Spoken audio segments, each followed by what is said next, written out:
Starting off in our number 10 spot, we have the Codex Gigas. This book is said to give the reader the ability to harness evil and negative energy, and is also often referred to as the Devil's Bible. The book was first discovered in 1648 and is massive at 36 inches tall, 20 inches wide, and 8.7 inches thick.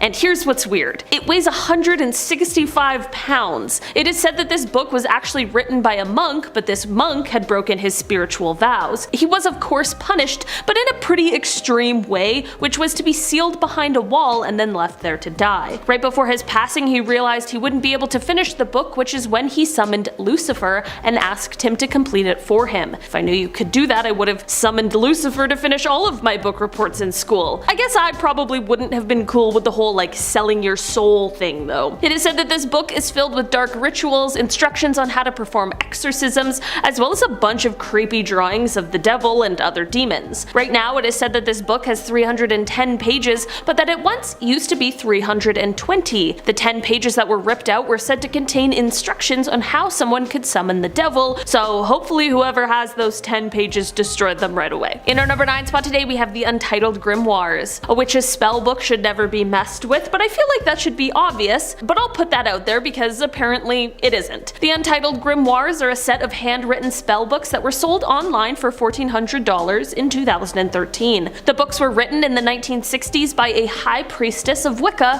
who is the leader of a coven, and they detailed things like spells, incantations, enchantments, and instructions on summoning spirits and demons. So witch stuff. This is all fine and well unless you're sitting there thinking about how you don't believe. If you are a non-believer, it is best to stay as far away as possible from these books. The seller of the books warns that any non-believers who mess with the book will bring upon themselves a deadly curse, and on the first page, the Wiccan herself wrote that proceeding with the book may have serious consequences. It reads, quote, "To those not of the craft, the reading of this book is forbidden. Proceed no further or justice will exact a swift and terrible retribution, and you will surely suffer at the hand of the craft." It's a pretty sound warning, and one I probably wouldn't roll the dice on, you know, just to be safe. In our number 8 spot today we have the Picatrix. This is a grimoire that is said to contain a large amount of magic that is presumed to be from the 11th century. This text has long been considered pretty obscene because of the graphic content that exists within the book. The pages contain some scholarly work with philosophy, astrology, and even some medieval science, which is actually pretty cool. But then there are things like recipes for concoctions that involve mixing human and animal blood, brains, urine, and other bodily fluid in with opium or other kind of dangerous substances. While some of what this book contains is definitely historically interesting, I think it's probably best to stay away from the magic and spells that lurk within. In our number 7 spot today we have the Grand Omar. This novel is an 11th century collection of poetry that was written by Omar Khayyam, but it's not what's inside of this book that holds the curse. In 1912, a bookbinder is said to have given this book lavish embellishments. There was silver, mahogany, ivory, leather, and over 1,050 jewels including ruby, garnet, topaz, turquoise, and gold. He took such care with this book that it actually took him 2 years to finish, and in 1912 is when he finished. Once finished, there was some trouble selling it. I mean, the book was extremely expensive now. The binder decided to ship it from the UK to the US for a chance to have an easier time selling it, but then there was a mix-up at customs and the book was shipped back to London. From here it is said that the book finally sold, but it was only for half the original price. The bookbinder once again had to ship the book overseas, but this time, guess which ocean liner the book ended up on? The ill-fated Titanic, of course. It is said that this original copy was never retrieved from the wreckage, but when the book was recreated, more strange things began to happen surrounding it. During World War II, it was said to be placed in a vault in London, but it ended up being ruined in a blitz. The vault itself was fine, but somehow the book inside, aside from the jewels, was completely turned to ash. In our number 6 spot today we have the Book of the Sacred Magic of Abramelin the Mage. This book was of course created by Abramelin, who is indeed a mage, and he created it as a gift for his son. In the early 1900s this book was translated into English, and that is when the rumors of the book being cursed began to spread. I mean, this book contained spells, but it also contained curses, so I feel like that rumor likely makes a lot of sense. It is said that this rumor has to do with Abramelin's belief that everyone has their own personal demon. I'm just hoping that mine is like cool and nice. Those who have had bad experiences with the book explained either bad luck or hauntings from the spirit world are what await for those who dare to read it. In our number 5 spot today we have the Grand Grimoire. This book is often referred to as the book with incredible power and has been called one of the darkest books in the world. While the author of this book is still unknown, the contents of it are things like black magic and dark spooky secrets. It is believed that the book was written sometime around 1521 and it is split into 2 books. Book 1 details instructions on how to summon a demon and how to get a demon to do your bidding. The second book is split into 2 parts and it details how to make a pact with a demon and how to command the spirit, but with less tools, which means it is significantly riskier than the instructions in the first book. Apparently in the book it even details how someone can call upon Lucifer or the devil, so I guess who needs those 10 missing pages in the Codex Gigas? Just go out and get the Grand Grimoire and you're right back in the devil summoning game. The book describes a few different demons and it also gives spells that one can do for things like winning the lottery, there's love spells, becoming invisible, you know, the things that people want. While those spells certainly sound nice, magic like that always comes at a cost. People fear the Grand Grimoire because they worry that if anyone reads it fully, then the devil will enslave their soul. No thank you. In our number 4 spot today we have the Book of Soyga. Anything that is referred to as the Book of Death is definitely one I'll most likely spend my time trying to stay away from. I don't know, maybe it's just me, but that is the least inviting thing I've ever heard in my life. If you don't agree with me on that sentiment, however, the tough thing with this one is that nobody knows exactly what language it is written in. The beginning part of the book definitely contains some spells and incantations, but the ending of the book is really where the mystery lies, and trying to decipher it is no easy feat. It is said that a scholar called John Dee once attempted to decode the secret book, and it was so difficult that he needed to call on the angel Uriel for help. Even the angel didn't have the answers and instructed John to call on the archangel Michael, who would be the only one who was able to interpret the text. Here's where the mystery gets more mysterious though. After John Dee passed away in 1608, the book basically just vanished, and no one knew where it went. But then, like magic, it just reappears in the 19th century. Despite this extremely interesting story and how it kind of draws you in like you wish you could crack the code that the book holds, it's best to stay away from it because it is said whoever is able to decipher the ending of the book will inevitably die 2.5 years later. So is it really worth it? It's like a prequel to The Ring. In our number 3 spot today we have the Munich Manual. Also referred to as the Necromancer's Manual, this grimoire comes to us from the 15th century and is a text that is largely focused on demonology and necromancy. A lot of grimoires have both good and dark magic, but this is one that focuses solely on the dark black magic. There are 3 different sections to this one. The first section deals with illusionist magic and spells that trick people into seeing things that aren't there. The next is psychological magic, which is meant to use emotions, politics, and things like that in order to gain power over another individual, and if those 2 weren't scary enough, the third is divinatory spells, which are meant to allow the reader to see into the past, present, or future. One of the most well-known parts of this book is the part that includes instructions on how to make the Mirror of Lilith, which is for the purpose of the divination we just talked about. In our number 2 spot today we have the Lesser Key of Solomon. This is a grimoire that is said to be cursed. It is said to contain spells that are used for summoning over 72 different demons, and just to add a little air of mystery, no one is exactly sure who wrote it. This is because the book is made up of a few different texts that have been compiled from somewhere around the 17th century. This book is said to be so cursed that even having a copy of it will cause the owner to either experience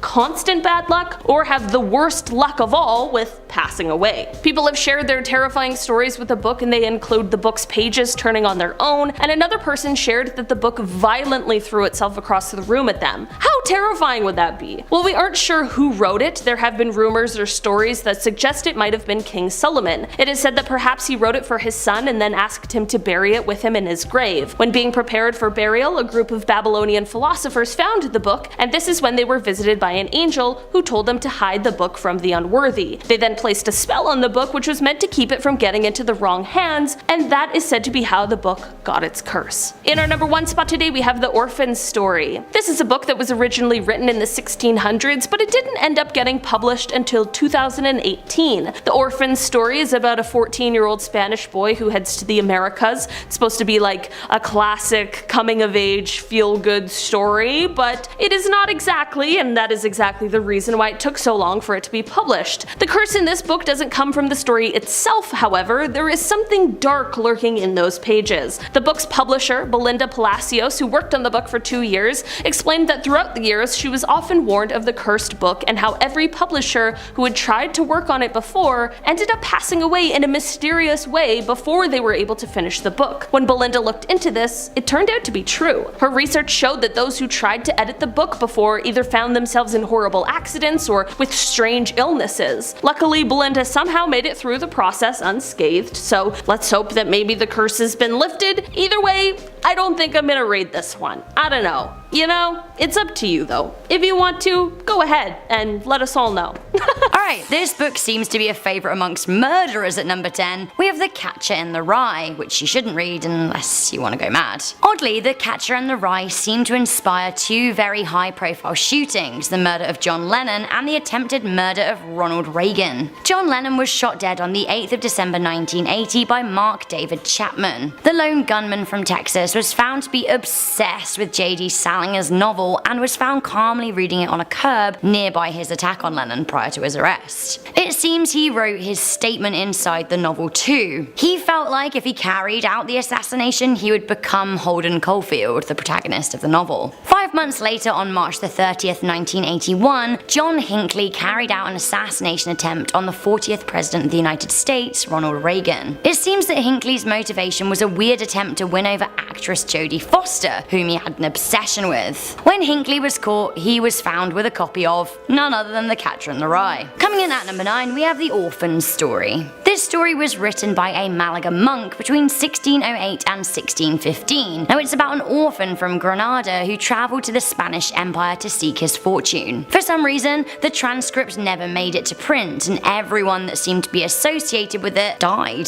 The manuscript was lost for centuries, some say hidden away because of the curse. Then a string of publishing attempts failed and people just started dying. The book, however, is to be finally published. Belinda Palacios, a Peruvian editor, said that she was regularly warned off the project because of the string of untimely deaths associated with the book. She said it's taken a while because the people who have worked on it died from one strange disease or in car accidents. I think that this is one book that I would steer clear of. Okay, this book may kill you, but not because of demons or devils, but because of cancer. Wait, a book that gives you cancer? Awful. That's right, coming in at number 8, we have Ray Bradbury's Fahrenheit 451.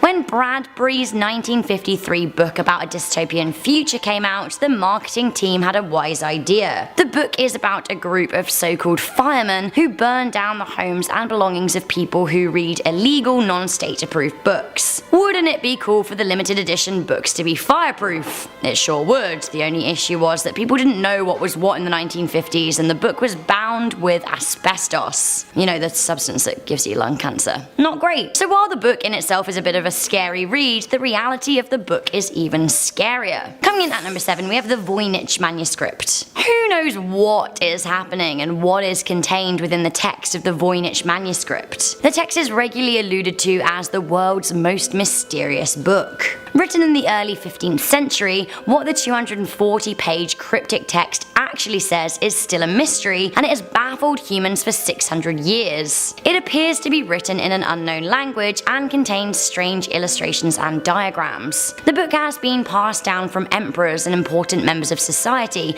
eventually falling into the hands of a Polish book dealer. A 2006 book by Nicholas Pelling claims that the text is cursed. Others think that it was secretly dropped on Earth by aliens. There are hopes that Canadian computer scientists may have invented a machine that will be able to decode the enigmatic text. Who knows what we'll discover? Almost as intriguing as what the text said is who or what wrote it. We still don't know. Coming into number 6, we have the Codex Gigas. The Codex is a hefty old chap weighing 165 pounds, so more than me. The text heralds from the 12th century and is referred to as the Devil's Bible. Why? Well, according to the legend, the monk who wrote the text text had broken his vow and was due to be walled to death. So what actually happens when somebody's walled to death? Well, it's a bit like being buried alive, but instead you're bricked up in a wall, like in a really small space until you run out of air and die in the wall. Really not ideal. In fact, I feel like it happens in an episode of Jonathan Creek, so if anyone watches that, shout out to you. Anyway, the night before his death, he wanted to create a book on all human knowledge, but he realized that, you know what, that's actually not a long time to write a book. He summoned Lucifer and asked him to finish it for him in exchange for his already damned soul. Apparently this is why there's a picture of the devil in the manuscript. But it's not just any picture, it's a 19-inch tall picture. So, a text written by the devil, surely no good can come from reading it. Coming into number 5, we have the Book of Soyga. The Book of Soyga is an early 16th century treatise on demonology written in Latin. There are only 2 copies of the book in the world, and one was possessed by Elizabethan scholar John Dee, who spent his life trying to interpret the text. Basically, the text is filled with spells and rituals, and it's kinda creepy. He had a pretty good grasp of what was happening, except for the final 36 pages, which he simply couldn't decipher. He and his trusted friend Edward Kelly summoned the spirit Uriel to tell them the meaning of the last pages. Now, the legend says that Uriel possessed Kelly and spoke through him. He claimed that the book came into existence when Adam entered paradise, and that it could only be properly interpreted by Archangel Michael himself. He also said that whoever does decipher the meaning of the final 36 pages will be destined to die 2.5 years after they do so. Coming into number 4, we have the Prophecies of Nostradamus. Did Nostradamus curse us, or were his texts a warning? The 16th century French physician wrote a collection of 942 poetic prophecies, many of which have come true. A lot of people think that these quatrains were, like his grave, cursed. If he had the power to curse his grave, why wouldn't his poetry be cursed? Nostradamus famously prophesied the Great Fire of London, the death of King Henry II, the French Revolution, vaccination, the rise of Hitler, the atomic bombs, 9/11 and more. We just don't know what they are yet. Reading these texts may not curse you, but then again, knowledge of a terrible event without the ability to change the outcome must be a great curse indeed. Coming into number 3, we have the Great Omar. The Francis Sangorsky special edition of the Great Omar is for sure cursed. Not only was the original one of the most blinging books around, it seemed to be on the receiving end of some seriously bad juju. Emblazoned with gold leaf, gemstones, and peacock feathers, the original copy of the Great Omar sank on board the Titanic and is lost somewhere in the North Atlantic Ocean. Sangorsky then died just 6 weeks later as he drowned in an accident in the English Channel. A second copy was made by Stanley Bray, recreating the original. Now that copy was destroyed in the London Blitz. A third copy was then painstakingly recreated by Bray once again, who died just 5 years later. When asked about the book's tragic history, Bray said, "I'm not in the least bit superstitious, even though they do say that the peacock is a symbol of disaster. I'll say." Now the only surviving copy now lays in the British Library. Visit if you dare. This isn't a book up next, but it is a poem which really is just kind of a short lyrical book. Now I'm not sure you're ready for this, but people who read this poem are doomed to die. In at number 2, we have Tomino's Hell. I know that all men must die and all of that, but Tomino's Hell is said to speed the process way up. The poem is a 1919 Japanese work of literature that is cursed, and cursed again. It's supposed to cause death and tragedy if you read it aloud, so just don't do it. The poem tells the story of a young boy's damnation, his sickness as he vomits blood and travels to the blackest of hells. Lovely jubbly. It isn't just Japanese readers who need to be a bit worried. The poem has been translated into English. Now reading the poem is fine, feel free, even though it is kind of gross. What you don't want to do though is read it aloud in any language, unless, well, just actually don't do it. Finally, at number 1, we have one of the most cursed and spooky books in the entire history of print. We have the Grand Grimoire. The Grand Grimoire is often referred to as the Gospel of Satan or the Red Dragon text, and it is a book of spells believed to possess insane powers, but beyond that, it's said to be one of the most intense and potent occult books in existence. Written in the 16th century, the incantation book tells the reader how to summon the dead, and also how to summon powerful demons. Deeper sections of the book allegedly tell the reader how to do a deal with the devil. The book was said to be written by a man who was possessed by Satan. Now the original text is so dangerous that it is allegedly held in storage by the Vatican's secret archives. lives. The book is so mysterious and famous that it is frequently referenced in pop culture. Starting off this countdown, we have The Sorrows of Young Werther. This book has been famously associated with something referred to as the Werther Effect because of the negative impact it had on readers. So this book came out in 1774 and it inspired a huge wave of people taking their lives. It was a terrible epidemic. That's how strong the influence had on its readers. So young men started to copy the main character in the book. They would dress the same as he was portrayed in the book, and then later would take their own lives the way that he did in the book. This caused the book to be banned in countries such as Denmark and Italy. It was so bad that people believed this book was cursed, and every young man that read it will soon be tempted to take their own life, even if they were in the right mindset. In our number 9 spot today, we have The Orphan Story. This book was originally written in the early 1600s, but it didn't end up getting published until 2018. The Orphan Story is about a 14-year-old Spanish boy who heads to the Americas. You know, a classic coming-of-age feel-good story, right? Well, not exactly, and that is the reason it took so long for it to be published. While the curse in this book doesn't come from the story itself, there is something dark lurking in those pages. The book's publisher, Belinda Palacios, who worked on the book for 2 years, explained that throughout those years, she was often warned of the cursed book and how every publisher who had tried to work on it before ended up passing away in a mysterious way before they were able to finish the book. When Belinda looked into this, it turned out to be true. Her research showed that those who tried to edit the book before either found themselves in horrible accidents or with strange illnesses. Luckily, Belinda made it through the process unscathed, so let's hope that maybe the curse has been lifted. Either way, it's probably one I'll personally stay away from. Moving on at number 8, we have the Lesser Key of Solomon. The Lesser Key of Solomon is a cursed grimoire that is said to contain summoning spells for over 72 demons, and no one knows who wrote it. What we do know though is that this book contains a bunch of compiled texts from the 17th century. Some of these texts tell the reader how to conjure and control spirits or demons. This book is apparently so cursed that anyone who keeps a copy of it will die or experience constant bad luck. One person who owned a copy of the book reported the book's pages turning on its own. Another time, the book violently flew across the room and towards them. Although we don't know who wrote the book, legend has it that King Solomon originally wrote it for his son. He then asked him to be buried with it. But apparently, when he was getting prepared for burial, a group of Babylonian philosophers found the book, and one of them got a vision from an angel. The angel told him to hide the book from the unworthy, so he decided to cast a spell on it to keep it from getting into the wrong hands.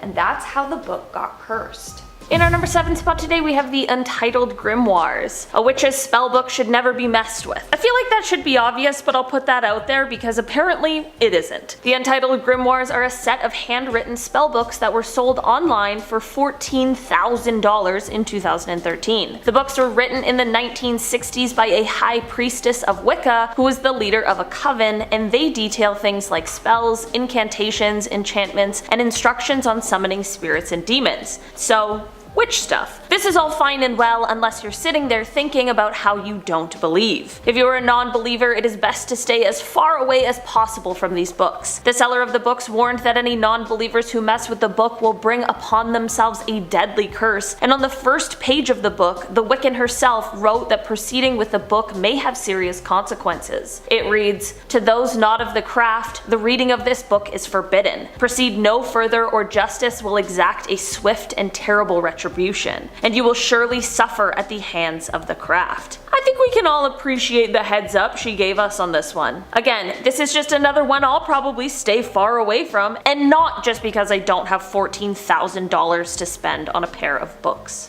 Coming in at number 6, we have The Catcher in the Rye. This book has been linked to a number of murders. It's believed that the book might have inspired these killings. First, we have John Lennon. When John Lennon was shot by Mark David Chapman, apparently he calmly sat down on the curb and started flipping through The Catcher in the Rye as he waited for the police. In fact, inside the book, it was later discovered he wrote, and I quote, "To Holden Caulfield, from Holden Caulfield. This is my statement." And he signed it Holden's name, who is the main character in the book. Furthermore, when police arrested him, he said, and I quote, "I'm sure the big part of me is Holden. The small part of me must be the devil." And during his trial, he even read from the book when it was his turn to address the court. But he's not the only one that's been influenced by this book. After John Hinckley Jr.'s assassination attempt on Ronald Reagan, it was discovered he too was a fan of the book, and a copy was even found on the table in his hotel room. And lastly, let's talk about Robert John Bardo. He took the life of Rebecca Schaeffer. Well, he had the book in his back pocket while he did the deed. The list goes on and on. There are a dozen more people that apparently got inspired by this book and went on to harm or take someone's life.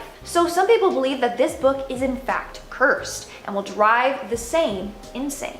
In our number 5 spot today, we have the Book of the Sacred Magic of Abramelin the Mage. When you're a practitioner of magic, you probably don't give the same sort of gifts that non-magic folk do. So it is no surprise that Abramelin gifted his son a book of spells and curses. In the early 1900s, this book was translated into English, and ever since then, there have been rumors swirling that the book is cursed, which makes a ton of sense considering, like I mentioned, it is a book of curses. Rumor has it that the cursed nature of this book in part has to do with Abramelin's belief that everyone has their own personal demon. The book holds instructions on how to get your demons under control through rituals and supernatural situations, and it is always risky to reach out to the spirit world, so maybe that's why everyone is feeling like this book is cursed. It's looking like unless you absolutely know what you're doing, the contents of this book just might be too powerful. Those who have had bad experiences with the book explain either bad luck or hauntings from the spirit world or what await for those who dare to read it. Coming in at number 4, we have the Devil's Bible. The Devil's Bible, otherwise known as the Codex Gigas, is this massive 310-page book said to harness evil and negative energy. It was discovered in 1648 and is 36 inches tall, 20 inches wide, 8.7 inches thick, and weighs 165 pounds. So now there's this really creepy legend surrounding it. Legend goes that the book was written by a monk, but this monk broke his spiritual vows and his punishment was to be sealed behind a brick wall and left to die. The night before his death, he realized he wouldn't be able to finish this book. So he summoned Lucifer and asked him to complete it for him. In return, he offered him his soul. So legend goes that this book was finished by the devil himself. To make things creepier, this book is filled with drawings of the devil and other demonic entities.